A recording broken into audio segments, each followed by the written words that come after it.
اب ہمارا غسل ہو گیا تو ہم پڑھ کیا رہے تھے؟ بیسیکلی نماز کی ذیل میں ہم نے دیکھا کہ پاک کیسے ہونا ہے. نماز کی نیچے ہرارکی وائز ہم نے دیکھا کہ نماز پڑھنے کے لیے میرا سب سے پہلے وضو کا ہونا ضروری ہے.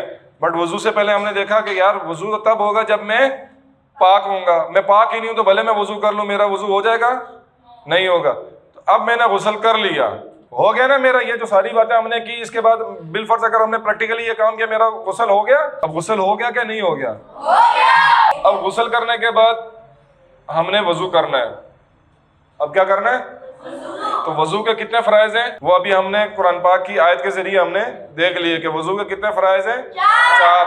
یا ایھا الذین آمنوا اذا قمتم الی الصلاۃ فاغسلوا وجوہکم. ٹھیک ہے, پیشانی کے بالوں سے تھوڑی کے نیچے تک اور دونوں کانوں کی لو تک چہرے کا دھونا. یہ پیشانی کے بال یہاں سے میرے شروع ہو رہے ہیں, تو میرا جو چہرہ ہے وہ یہاں سے لے کر یہ یہاں تک. ٹھیک ہے, اور یہ جو کان کی لو نہیں ہے, یہ چھوٹا سا جو کان کا یہ بٹن سا لگا ہوا ہے, یہاں سے لے کے اس کان کے اس بٹن تک, اگر یہ خشک رہ گیا تو میرا وضو نہیں ہوگا. اب چونکہ میری داڑھی گھنی ہے تو میں خالی یوں کر کے 1 2 3 دفعہ خلال کر لوں تو بھی بہتر ہے. مگر جس کی داڑھی ہلکی ہوتی ہے, داڑھی جس کا جسم بھی نیچے سے نظر آتا ہے, بعض لوگوں کی ہلکی ہلکی داڑھی ہوتی ہے نا, 4 5 بال ہوتے ہیں, تو ان کے لیے خلال کرنا صحیح کر کے وہ ضروری ہے. دوسرا, دونوں ہاتھ کو کونیوں سمیت دھونا. وَأَيْدِيَكُمْ إِلَى الْمَرَافِقِ, دونوں ہاتھوں کو کونیوں سمیت دھونا. کیا لکھا ہوا ہے؟ تک نہیں, کونی تک دھونے کا مطلب ہے یہاں تک دھونا, یہ کونی ہے. سمیت کا مطلب ہے یہاں تک, کونی سے اوپر تک. ٹھیک ہے, چوتھائی سر کا مسح کرنا. ٹھیک ہے, وَامْسَحُوا بِرُؤُوسِكُمْ, وَامْسَحُوا, اور اپنے سر چوتھائی سر کا مسح کرنا. چوتھائی سر یہ ہے, یہ میرا ہاتھ جدھر آ گیا یہ میرا چوتھائی سر ہے. ٹھیک ہے, دونوں پاؤں ٹخنوں سمیت دھونا. وَأَرْجُلَكُمْ إِلَى الْكَعْبَيْنِ, اور پاؤں ٹخنوں سمیت دھونا. تو یہ ہو گئے وضو کے فرائض. اب وضو کی سنتیں کتنی ہیں؟ اب وضو کی سنت چھوڑنے سے کیا ہوتا ہے؟ وضو ہو جاتا ہے بٹ نیکی کم ہو جاتی ہے. وضو تو ہو جاتا ہے, ثواب کم ہو جاتا ہے. اب کئی جگہ ایسے ہے, دیکھو بیٹا سمجھو اس بات کو, کئی جگہ میں ایسے ہوتا ہے کہ آپ کے پاس اتنا ٹائم ہی نہیں ہے کہ اگر آپ وضو کریں گے پورا سنتوں والا وضو, تو جیسے نماز جنازہ ہم کر لیتے ہیں. میں گاڑی میں جا رہا ہوں, دیکھا میں نے سامنے نماز جنازہ ہے, اور نماز جنازہ پڑھنا کیا ہے؟ فرض نہیں. ایک بندہ بھی پڑھ لے تو پورے علاقے کی طرف سے ادا ہو جاتا ہے, بٹ ثواب کا کام ہے نا.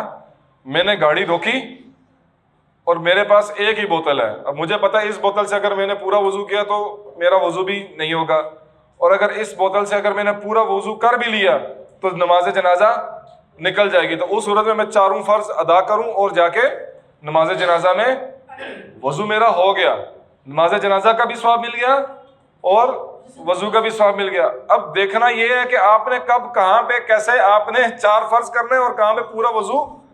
تو بہت ایمرجنسی کی صورت میں, بہت ہی زیادہ ایمرجنسی کی صورت, مطلب ایسی صورت جیسے نماز جنازہ ہو گیا یا عیدین ہو گئی یا اس طرح کے موقع پر اگر آپ کو ٹائم کی قلت ہے یا پانی کی قلت ہے آپ کے پاس, آپ صحرا میں, آپ کے نماز کا ٹائم ہو گیا, اب آپ کے پاس پانی اتنا ہی ہے کہ آپ اس سے صرف فرض ادا کر سکتے ہیں.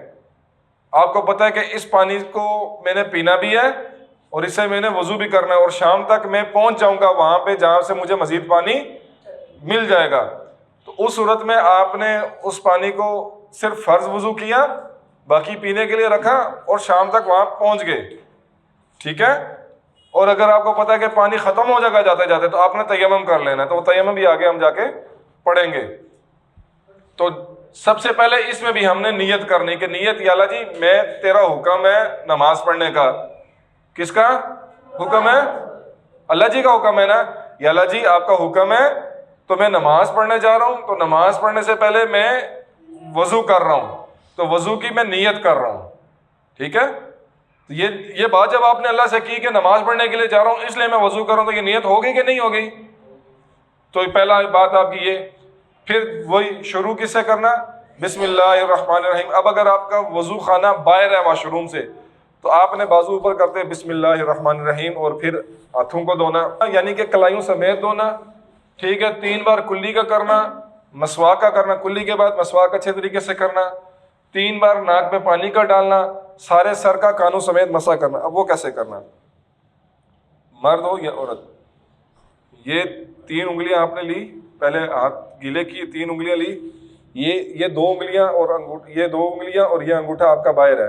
اب ہاتھ آپ کا پورا گیلا ہے، آپ یہ لے کر آئیں پیچھے لے کے گئے یہاں تک، ٹھیک ہے، اس کو لے کر آئیں اور پھر یہ جو الٹا کر کے یہ 3 انگلیاں جو آپ کے الٹا ہاتھ یہ گیلا تھا نا، یہ گیلی تھی نا یہ جگہ، اس کو یوں کر کے پیچھے ملنا، بس گردن میں نہیں لانا، یوں نہیں لانا، یہ یہاں تک ہے، پیچھے جو بال ہیں یہ بس۔ اب یہ انگلی آپ کی گیلی ہے اور یہ انگوٹھا آپ کا گیلا ہے، اب یہ انگلی گیلی گیلی آپ نے کان کے اندر یوں کر کے، یہ دیکھو، اور اب یہ انگوٹھا بھی گیلا ہے تو اس کو کان کے پیچھے یوں کر کے مل دینا۔ جائز نہیں ہے، مطلب جان غلطی سے لگ جائے بٹ اس کی عادت نہیں ڈالنا کہ یہ اس کو یہ سمجھنا کہ یہ بھی اس کا حصہ ہے، گردن اس کا حصہ نہیں ہے، ٹھیک ہے۔ یہ آپ کے سر کا مسح ہو گیا، ٹھیک ہے۔